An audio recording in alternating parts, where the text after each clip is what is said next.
तो नमस्कार विद्यार्थियों, मैं प्रिंस कुमार मिश्रा आप सभी का एक बार फिर से स्वागत करता हूं आपके अपने YouTube channel student hope academy में। तो विद्यार्थियों, मैं आशा करता हूं कि आप सभी स्वस्थ होंगे और अपनी पढ़ाई लिखाई अच्छे ढंग से कर रहे हैं। तो विद्यार्थियों, पिछली कक्षा में जब हम लोग क्लास 10वीं के गणित को पढ़ रहा था तो 10वीं गणित में हम लोग फर्स्ट चैप्टर वास्तविक संख्या जो कि है रियल्स नंबर्स को पढ़ रहे थे।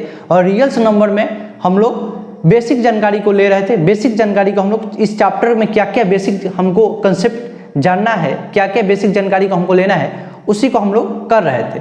और बेसिक जानकारी में पिछली कक्षाओं में हम लोग एक बहुत महत्वपूर्ण टॉपिक जो कि है एचसीएफ, जिसको हम लोग कहते हैं महत्तम समापवर्तक, इंग्लिश में अगर कहे तो हाईएस्ट कॉमन फैक्टर को हम लोग अच्छे ढंग से समझा था कि पिछली कक्षाओं में हम लोग एचसीएफ यानी कि 2 या 2 से अधिक संख्याओं का एचसीएफ कैसे ज्ञात करते थे।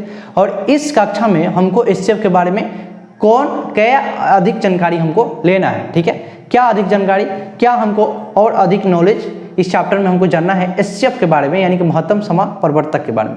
और हम लोग वहां पे जाना था कि एचसीएफ को कितने तरीकों से हम लोग कितने विधि से 2 या 2 से अधिक संख्याओं का एचसीएफ हम लोग ज्ञात कर सकते हैं। हम लोग जाना था कि पहली विधि गुणनखंड विधि से हम लोग 2 या 2 से अधिक संख्याओं का एचसीएफ कैसे ज्ञात करेंगे, दूसरी विधि भाग विधि से हम लोग 2 या 2 से अधिक संख्याओं का एचसीएफ कैसे ज्ञात करेंगे। उसी से रिलेटेड टॉपिक जो कि है लघुत्तम समापवर्तक, ठीक है, जो कि महत्तम समापवर्तक, लघुत्तम समापवर्तक, ये दोनों से बहुत अधिक प्रश्न हमको, बहुत अच्छे ढंग से प्रश्न हमको इस चैप्टर में वास्तविक संख्या में हमको देखने को मिलते हैं। तो सबसे जरूरी बात यह है कि हमको इस चीज़ के बारे में जानकारी होना चाहिए कि पिछले चैप्टर में हम लोग लघुत्तम समापवर्तक में हम लोग क्या जाने थे, ठीक है, और महत्तम समापवर्तक हम लोग कैसे निकालते थे, और इस चैप्टर में हमको क्या अधिक जानकारी लेना है। तो चलिए हम लोग लघुत्तम समापवर्तक को समझते हैं, समझने की कोशिश करते हैं। तो देखिए, लघुत्तम समापवर्तक की जो डिफिनेशन है, ये कहा जा रहा है कि ऐसी छोटी से छोटी संख्या, ठीक है, ऐसी छोटी से छोटी संख्या जो दी गई 2 या 2 से अधिक संख्याओं में से जो हम लोग निकालेंगे, जिस संख्याओं का हम लोग एलसीएम निकालना चाहेंगे, 2 या 2 से अधिक संख्याओं में से प्रत्येक से पूर्णतः विभाजित हो, पूर्णतः कहने का मतलब पूर्ण रूप से विभाजित हो, उसे उन संख्याओं का लघुत्तम समापवर्तक कहते हैं। ठीक है, अब इस चीज को हम लोग एग्जाम्पल की मदद समझते हैं। जैसे मान के चलिए कि हमारे पास 2 या 2 से अधिक संख्या हम लोग लेते हैं, जैसे 10 ले लीजिए, 15 ले लीजिए, 18 ले लीजिए। हमें क्या मिला, 2 या 2 से अधिक संख्या हम लोग ले चुके हैं, जो कि पहला है 10, दूसरा 15, तीसरा 18। अब क्या करेंगे कि इस सारे संख्याओं का हम लोग गुणज निकालेंगे, गुणज को पता करेंगे। तो देखिए, 10 का गुणज अगर हम लोग निकालना चाहें तो क्या हो जाएगा, 10, 20, यहाँ पे 30, 40, 50, 60, 70, 80, 90 और 100।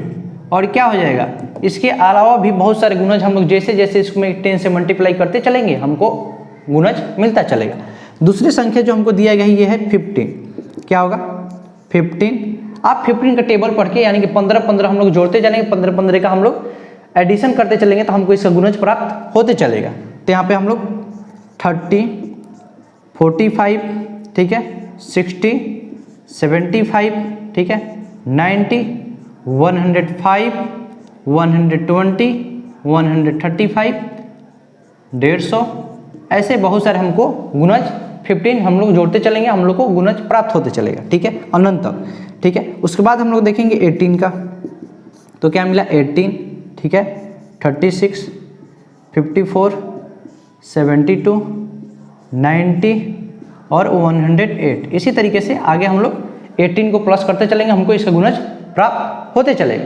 ठीक है, तो अब हम लोग इसका गुणज प्राप्त कर लिए। अगला स्टेप ये है कि हम लोग इसमें देखेंगे कि वह छोटी से छोटी संख्या कौन सा है जो सारे में उभयनिष्ठ है। जितनी संख्याओं का हम लोग एलसीएम निकालेंगे उस सारे संख्याओं में, जैसे हम लोग यहाँ पर 10 का, 15 का, 18 का एलसीएम निकालना चाहते हैं और सबका गुणज हम लोग प्राप्त कर लिए। अब हम लोग को देखना ये है कि कौन सी छोटी से छोटी संख्या है जो तीनों संख्याओं के गुणनखंड में क्या है, उभयनिष्ठ है। तो हम लोग यहाँ पे देखिए ध्यान से, अगर यहाँ पर देखिए, यहाँ पर भी 90 है, इसमें क्या अगर हम लोग देखें तो ये 90 है, इसमें भी ये 90 है। ये ही छोटी संख्या जो है 90, जो क्या है सब में उभयनिष्ठ है, कॉमन है तीनों संख्याओं के गुणनखंड में। इसके अलावा कोई संख्या नहीं है जो क्या है ये तीनों संख्या में क्या हो, उभयनिष्ठ हो। आप ध्यान से देख सकते हैं इस चीज को। ठीक है, तो यहाँ से हम लोग प्राप्त किया क्या आया, हमको 90 जो क्या है सबसे छोटी से छोटी संख्या है जो तीनों संख्या गुणनखंड में क्या है, उभयनिष्ठ है। तो यहाँ से हम लोग कह सकते हैं कि जो 10 15 और क्या है 18 का लौसा जो है यानी कि लघुत्तम समापरिवर्तक है वो क्या हो जाएगा यहाँ से 90 हो जाएगा। तो इस तरीके से हम लोग दो या दो से अधिक संख्याओं का क्या निकाल सकते हैं, लौसा निकाल सकते हैं। ठीक है, इसके बाद हम लोग जानेंगे कि लौसा निकालने की कितनी सारी विधियां हैं, कितने सारी विधियों से हम लोग दो या दो से अधिक संख्याओं का लौसा यानी कि लघुत्तम समापरिवर्तक ज्ञात कर सकते हैं। तब तक आप इसे नोट कीजिए। तो अभी हम लोग ने ये जाना कि लघुत्तम समापरिवर्तक क्या होता है और एग्जाम्पल के मदद से भी हम लोग समझे दो या दो से अधिक संख्याओं का लघुत्तम समापरिवर्तक ज्ञात करके। ठीक है, अब हम लोग ये समझेंगे कि लघुत्तम समापरिवर्तक ज्ञात करने की कितनी विधियां हैं। तो ठीक पिछले क्लास में हम लोग महत्तम समापरिवर्तक को जाना था और महत्तम समापरिवर्तक की कितनी विधियों से हम लोग दो या दो से अधिक संख्याओं का महत्तम समापरिवर्तक ज्ञात कर सकते हैं, ये चीज को भी जाना था। तो वहां पे हम लोग जाना था कि महत्तम समापरिवर्तक निकालने की ज्ञात करने की दो विधियां, पहला गुणनखंड विधि, दूसरा भाग विधि। ठीक उसी तरीके से लघुत्तम समापरिवर्तक ज्ञात करने की भी दो विधियां है, पहला गुणनखंड विधि, दूसरा भाग विधि। तो इस चीज को हम लोग ये दोनों विधियों को एक एग्जाम्पल के मदद से समझेंगे। ठीक है, जो दो या दो से अधिक संख्याओं का हम लोग ये दोनों विधियों से कैसे हम लोग क्या कर सकते हैं, लघुत्तम समापरिवर्तक को ज्ञात कर सकते हैं। जैसे मान के चलिए कि हमारे पास दो या दो से अधिक संख्या हम लोग लेते हैं। जैसे मान के चलिए 18, 24 लीजिए, 36, यानी कि हम लोग दो से अधिक संख्याओं का एग्जाम्पल ले लिए। पहले विधि से समझेंगे कि गुणनखंड विधि से हम लोग कैसे दो या दो से अधिक संख्याओं का एलसीएम हम लोग ज्ञात करेंगे। तो इसके लिए क्या करता है कि पहला जो गुणनखंड विधि है उसमें जितने सारे संख्याओं हमको मिलता है उसको अभाज्य गुणनखंड विधि द्वारा उसको सभी का गुणनखंड हम लोग ज्ञात करते हैं। तो पहला संख्या जो हमारे पास क्या है 18 है। अगर हम इसको 2 से विभाजित करते ये 9 प्राप्त होगा, 3 से विभाजित करते ये 3 प्राप्त होगा। ठीक है, अगर फिर से 3 से विभाजित करते हैं तो ये आ जाएगा 1। तो 18 का जो गुणनखंड आ गया ये आ गया 2 मल्टीप्लाई 3 मल्टीप्लाई 3 मल्टीप्लाई 1। ठीक है, उसके बाद दूसरा जो संख्या है ये 24 है। अगर इसको 2 से विभाजित करते ये 12 आ जाएगा, 2 से विभाजित करते ये 6 आएगा और इसको 2 से विभाजित करते ये 3 आएगा। उसके बाद अगर इसको 3 से विभाजित करते ये आ जाएगा 1। ठीक है, तो 24 का जो हमारे पास गुणनखंड प्राप्त हुआ ये प्राप्त हुआ 2 मल्टीप्लाई 2 मल्टीप्लाई 2 मल्टीप्लाई 3 और मल्टीप्लाई 1।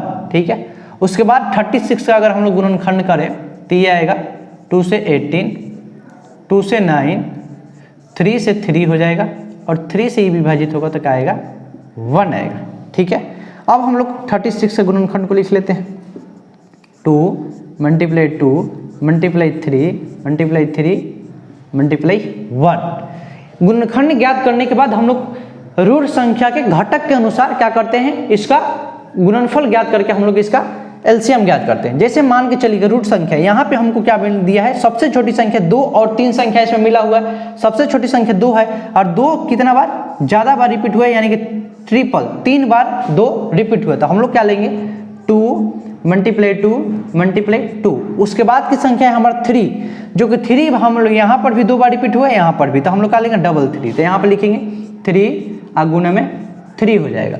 अब क्या करेंगे, इस सारे का गुना कर लेंगे तो क्या हो जाएगा 2 2 जा 4, 4 2 जा 8, 8 3 जा 24 और 24 में अगर 3 से गुना करता है हमारे पास आ जाएगा 72। तो यहाँ से जो हमारा दो या दो से अधिक संख्याओं का जो हमारे पास एलसीएम आया ये आया 72। किस विधि से, तो गुणनखंड विधि से। अब हम लोग समझेंगे इसको भाग विधि से। ठीक है, तो दूसरा विधि हम लोग समझते हैं जो कि है क्या है, भाग विधि। भाग विधि, ठीक है, तो भाग विधि हम लोग समझेंगे। तो भाग विधि में क्या होता है कि सारी संख्याओं को हम लोग भाग देते हैं। जैसे मान चलिए 18 हो गया हमारे पास था, 24 था और क्या था 36 था। इसको हम लोग किससे विभाजित करेंगे, 2 से विभाजित करेंगे। क्या आ जाएगा हमारे पास 9, 12, 18। और जब तक विभाजित करते रहेंगे जब तक हमको शेष में 1 प्राप्त ना हो। ठीक है, तो फिर से हम लोग विभाजित करेंगे 2 से, तो 9, 6, 9। अब इसको अगर हम लोग 3 से विभाजित करेंगे तो 3, 2, 3। फिर हम इसको 3 से विभाजित करेंगे 1, 2, 1। अभी 2 बचा हुआ है तो इसको फिर से हम लोग 2 से विभाजित करेंगे 1, 1 और 1। अब आप लोग देख सकते हैं कि ये शेषफल में जो हमको क्या प्राप्त हो चुका है, 1 प्राप्त हो चुका है। तो अब इसके सारे भाजक को हम लोग आपस में गुना कर लेंगे। तो यहाँ हम लोग कैसे गुना करेंगे, 2 मल्टीप्लाई 2 मल्टीप्लाई 3 मल्टीप्लाई 3 और मल्टीप्लाई 2। अब यहाँ से इसका गुना कर लेंगे तो क्या प्राप्त हो जाएगा, 2 2 जो 4, 4 3 जो 12, 12 3 जो 36 और 36 में अगर 2 से गुना करते ये आ जाएगा 72। तो दोनों विधियों से आप देख सकते हैं, गुणनखंड विधि से और ये भाग विधि से गुना किए हैं, क्या ज्ञात किए हैं, और दोनों विधियों में हमारा आंसर समान है जो कि 72 और 72। तो इस तरीके से हम लोग लघुत्तम समप्रवर्तक ज्ञात करने की दो विधियां, दोनों विधियां से गुणनखंड विधि और भाग विधि से दो या दो से अधिक संख्या हमको अगर दिया रहे तो उसका हम लोग आसानी से लघुत्तम समप्रवर्तक यानी कि एलसीएम हम लोग ज्ञात कर सकते हैं। तो विद्यार्थियों मैं आशा करता हूं कि आज जो भी हम लोग सीखे यानी कि लघुत्तम समप्रवर्तक आपको अच्छे ढंग से समझ में आए होंगे, इसके दोनों विधियां आसानी से समझ में आए होंगे। तो मिलते हैं अगले क्लास में अगले टॉपिक के साथ, तब तक के लिए धन्यवाद।